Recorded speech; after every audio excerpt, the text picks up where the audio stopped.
সুপ্রিয় দর্শক, আসসালামু আলাইকুম। আমি এই মুহূর্তে আছি যে সিলেট আম্বরখানার দরগা গেট। দেখতে পাচ্ছেন যে শাইন মুন্নুর সামনে কিন্তু বৃষ্টি হওয়ার কারণে কিন্তু পানিটা জমে গেছে, যে কোলাতে পারছেন না। তাই কিন্তু যে এইখানে যে মহল্লাগুলো রয়েছেন, মহল্লাতে যে রাস্তাগুলো রয়েছেন, সেই রাস্তাতে কিন্তু দেখতে পাচ্ছেন অসংখ্য পানি জমে আছে। আপনারা দেখতেই পাচ্ছেন যে কত পানি জমছে এখানে। ড্রেনের জাম থাকার কারণে কিন্তু পানিটা যেতে পারছেন না।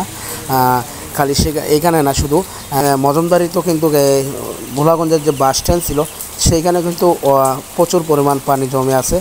কারণ দেখা যায় যে একদম বন্যা হয়ে আছে, কারণ এগুলো কিন্তু বৃষ্টির পানি। আপনারা দেখতেই পাচ্ছেন যে অসংখ্য পানি কিন্তু এখানে জমে রয়েছেন। যে মজমদারি পানিগুলো সেটাও কিন্তু এই ভিডিওতে দেখতে পারবেন। প্রচুর পরিমাণ পানি কিন্তু রয়েছে। আর এখানে হাজারো মানুষ কিন্তু যে মহল্লার মানুষগুলো কিন্তু এসে গেটের সামনে কিন্তু দাঁড়িয়ে রয়েছে। দেখতে পাচ্ছেন যে সেখানে ড্রেনগুলোতে কিন্তু কাজ করা হয়েছে, তারপরেও কিন্তু জাম লাগছে।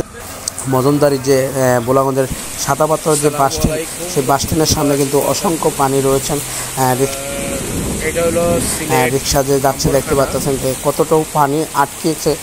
অতিরিক্ত বৃষ্টি হওয়ার কারণে কিন্তু পানিটা যে কোলাতে পারছেন না, কিন্তু এই পানিটা থাকবে না, শুকিয়ে যাবে। কিন্তু অতিরিক্ত বৃষ্টি হচ্ছে, প্রায় 2 দিন টানা বৃষ্টি হয়েছে সিলেটে। এত হুজুম বৃষ্টি হয়েছে, সেই বৃষ্টির কারণে কিন্তু পানিটা জমে গেছে। আর ড্রেনে যে কোলাতে পারছে না, সেই কারণে কিন্তু এখানে পানিটা আটকে রয়েছে। যদি বৃষ্টি কমে যায়, আশা করি যে ঘন্টাখানেকের ভিতরে পানিটা আবার শুকিয়ে যেতে পারে। দেখতেই পাচ্ছেন মজমদারি যে সরকারি কোয়ার্টার আছে, সেখানে যে প্রাইমারি স্কুলের সামনে কিন্তু এই পানিটা জমে রয়েছে।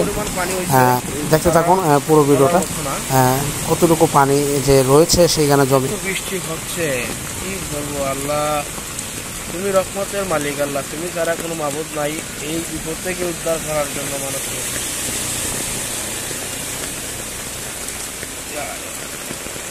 পানি দেন, আমি পানিতে যাচ্ছি, রাস্তাটা পার হচ্ছি।